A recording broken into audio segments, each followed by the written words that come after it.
بسم اللہ الرحمن الرحیم۔ دیانت داری کے پھل کا سچا واقعہ۔ میرے عزیز دوستو، بیان کیا جاتا ہے کہ حضرت علامہ شیخ محمد البانی رحمۃ اللہ علیہ بیان کرتے ہیں کہ میں مکہ معظمہ میں مجاور تھا۔ ایک دن ایسا آیا کہ کھانے کے لیے کچھ نہ ملا اور میں بھوک سے نڈھال ہو گیا۔ اسی حالت میں باہر نکلا تو راستے میں ایک تھیلی پڑی دیکھی۔ اٹھا کر دیکھا تو ریشمی تھیلی تھی اور ریشم کی ڈور سے بندھی ہوئی تھی۔ جب میں نے اسے قیام گاہ پر لا کر کھولا تو دیکھا اس میں نہایت قیمتی موتیوں کا ایک ہار موجود ہے۔ بازار نکلا تو دیکھا ایک شخص رومال ہاتھ میں لیے پکار رہا ہے کہ میری تھیلی جس میں موتیوں کا ہار تھا گم ہو گئی ہے۔ جو صاحب اس کا پتہ دے گا ان کو شکریہ کے طور پر 500 دینار انعام دوں گا جو اس رومال میں بندھے ہیں۔ پھر آپ فرماتے ہیں میں اس شخص کو اپنے گھر لے آیا اور تھیلی نکال کر اس کے حوالے کی۔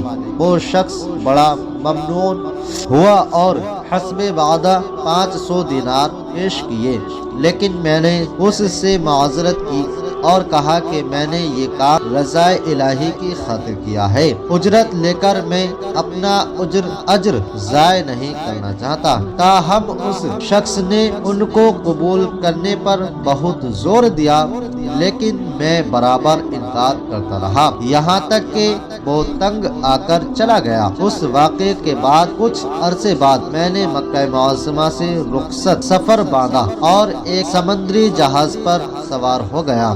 بدقسمتی سے راستے میں طوفان آ گیا اور جہاز ایک چٹان سے ٹکرا کر پاش ہو گیا۔ میرے سوا سب مسافر ڈوب گئے۔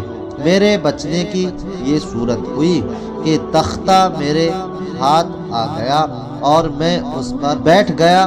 بہتا بہتا ایک جزیرے کے ساحل تک پہنچ گیا۔ حسن اتفاق یہ ہوا کہ اس جزیرے کے باشندے مسلمان تھے۔ میں وہاں کی مسجد میں ٹھہر گیا۔ لوگوں نے مجھ سے حال دریافت کیا تو میں نے ان کو سارا واقعہ بیان کر دیا۔ لوگ یہ سن کر بہت متاثر ہوئے اور میرے ساتھ نہایت اچھا سلوک کیا۔ بہت سے لوگ مجھ سے قرآن کریم کی تعلیمات حاصل کرنے آنے لگے اور اپنے بچوں کو بھی قرآن کی تعلیمات کے لیے میرے پاس بھیجنے لگے۔ تھوڑی ہی مدت میں یہ لوگ مجھ سے بے حد مانوس ہو گئے اور مجھے اپنا مرشد سمجھنے لگے۔ اس کے علاوہ وہ مجھے کافی مالی امداد بھی دیتے تھے اور دوسری کئی قسم کی خدمات کرنے سے بھی گریز نہ کرتے تھے۔ ایک دن انہوں نے آپس میں کچھ مشورہ کیا اور پھر میرے پاس آ کر کہا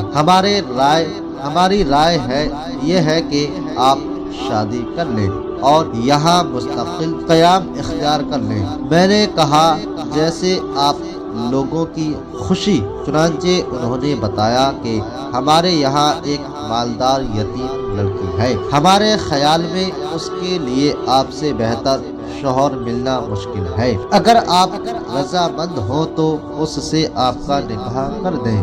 میں نے رضامندی کا اظہار کیا اور میرا اس لڑکی سے نکاح ہو گیا۔ جب میں نے خلوت میں اپنی بیوی کو دیکھا تو یہ دیکھ کر حیران رہ گیا کہ وہی تھیلی والا ہار کے گلے میں پڑا ہے۔ دریافت کرنے پر معلوم ہوا کہ یہ لڑکی اسی حاجی کی بیٹی تھی جسے میں نے محض اللہ کے لیے ہار واپس کر دیا تھا۔ لوگوں نے مجھے بتایا کہ جب اس لڑکی کا باپ حج سے یہاں واپس آیا تھا تو اپنے قیمتی ہار کے گم ہونے اور پھر اس کے مل جانے کا واقعہ اکثر بیان کیا کرتا تھا۔ کہا کرتا تھا کہ جس شخص نے مجھے یہ ہار واپس دیا ہے ایسا بے نفس آدمی میں نے دنیا میں نہیں دیکھا۔ پھر وہ یہ دعا کیا کرتا تھا کہ کاش مجھ سے یہاں ملاقات ہوتی تو میں اپنی لڑکی کا نکاح اس سے کرتا۔ پھر آپ فرماتے ہیں کہ اللہ تعالیٰ نے اس مرحوم حاجی کی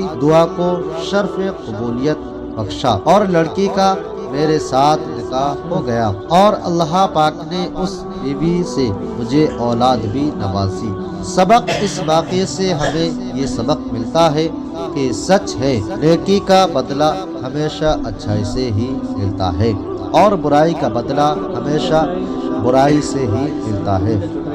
جیسا کہ اس واقعے میں دیانت کا بدلہ کیسا عظیم ملا، اللہ تعالیٰ نے دنیا میں ہی دکھا دیا کہ جو امانت دار ہوگا اللہ غیب سے اس کی مدد فرمائے گا۔ اللہ تعالیٰ ہمیں اس واقعے سے سبق حاصل کرنے کی توفیق عطا فرمائے، آمین یا رب العالمین۔ میرے عزیز دوستو، امید کرتا ہوں آپ نے اس کو پورا سنا ہوگا۔ اگر پورا سنا ہے تو ہمیں کمنٹ کر بتائیں کہ آپ کو یہ واقعہ کیسا لگا۔ اگر اچھا لگا ہے تو ہمارے چینل کو سبسکرائب کریں، کمنٹ کریں، لائک کریں اور زیادہ سے زیادہ اسے اپنے دوستوں میں شیئر کریں تاکہ اس سے آپ کے دوست بھی کچھ حاصل کر سکیں اور بنے رہیں۔